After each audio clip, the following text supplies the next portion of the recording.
dad waxaa jiraan meel laga wacan laga ifid gareen wax la dhihin ma fahamta doorshadii qofa oo la ifid gareen oo la bacanin oo dadku xisaabsaneen inay dad yihiin inay dad ahayn dad u xisaabsaneen ya dane meel laga wacan imaanayaan aba goodin maxay ku taqaaniin naxariis faka ku soo dhaaday dadkii la wacanin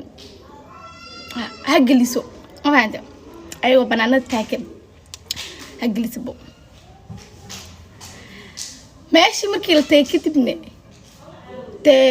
awalba ma lagu wacanin dadka ma xisaabsanin si ay ugu fikireen marka stage-gina ay maadidade ma bal wacanin talabaad waxay tahay wax lagu wacay maadaama sameeyo ya